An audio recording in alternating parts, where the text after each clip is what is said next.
The atmosphere grows heavy. The massive statue unfurls its 6 wings before Jinwoo, then crushes the scripted tablet in its grip. "You're finally here," it intones.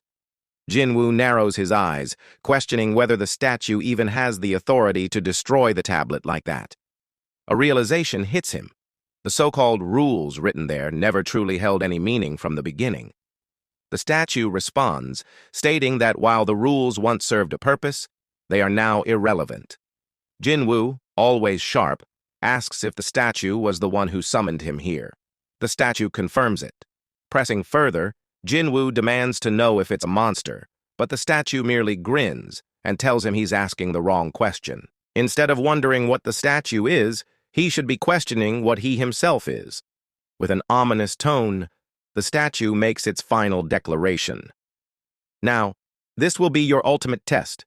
The other statues around the chamber begin to stir, their eyes glowing with an eerie light. "If you're still standing when the test is over, I will reveal everything. That is the reward I will grant you." Jinwoo attempts to summon his shadows, but the winged statue snaps its fingers, nullifying the attempt. "I have no interest in the abilities of your summons," it remarks. Immediately, a system notification flashes before Jin. "Certain skills are restricted.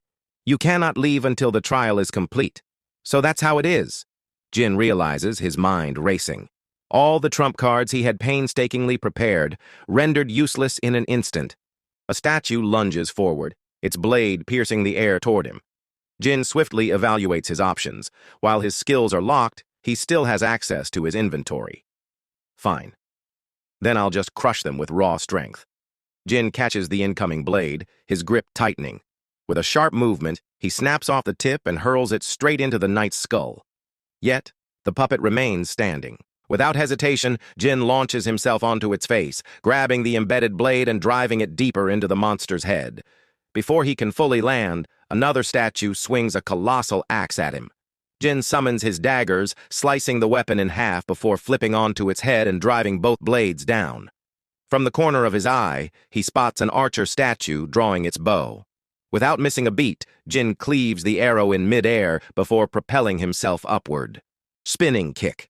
The shattered arrow shoots back, obliterating the archer's skull. Jin steadies himself, standing amidst the wreckage. This is it. The moment he's been waiting for. The moment he's been training for. The winged statue, visibly entertained, chuckles. "You've improved considerably. Unlike before, Jin can clearly track all of their movements now. They're powerful, absurdly powerful, but Jin knows one thing for certain. He can take them." The winged statue acknowledges his growth, but warns. The trial isn't over yet. The ground trembles beneath Jin's feet. He stiffens, his instincts flaring. The seated statue, the one that had remained motionless all this time, slowly rises. Looming over Jin and the other statues, it stretches, grinning ominously. The winged statue extends its arms. Now then, it's time to worship God. A contract is pushed across the table, one that surrenders all rights to the essence stones on Jeju Island. Chairman Go glances at the document and asks, "What's the reason for this?" Matsumoto, composed as ever, replies, "In exchange, we'd like to recruit Sung Jinwoo." The translator does his job, relaying the message. Gun-hee lets out a small chuckle.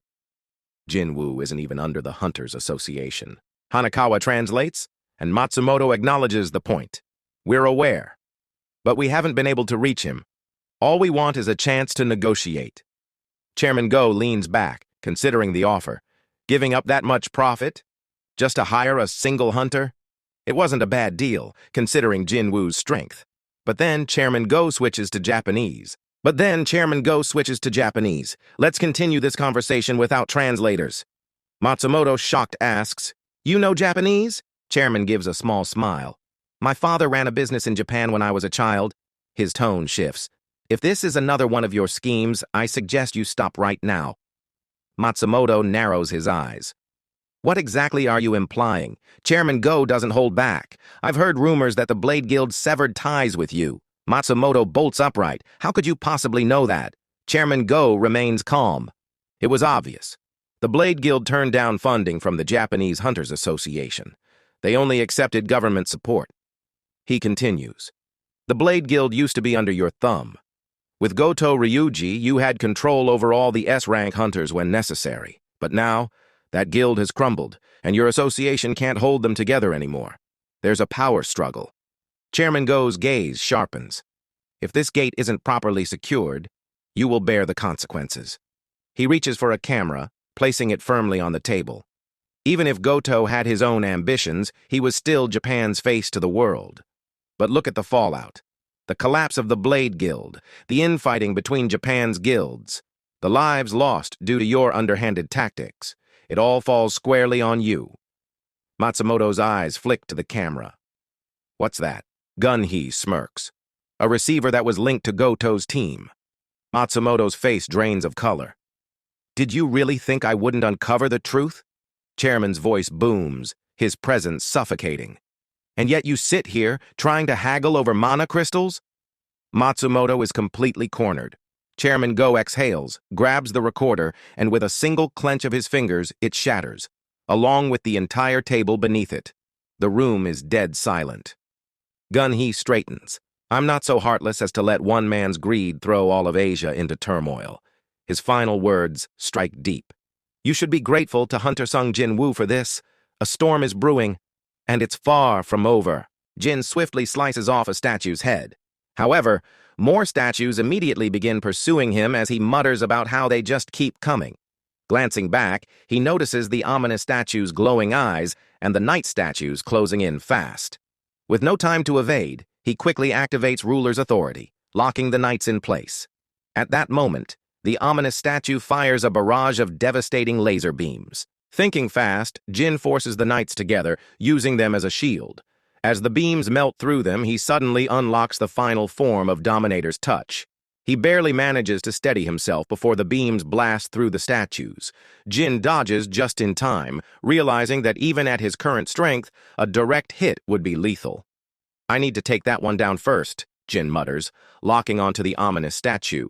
With a burst of speed, he launches himself toward the massive figure. Sensing his attack, the ominous statue raises its foot and slams it into the ground. The false god grins until it notices light glowing beneath the swirling dust. Jinwoo bursts upward from beneath the statue's feet, forcing it to prepare another laser blast.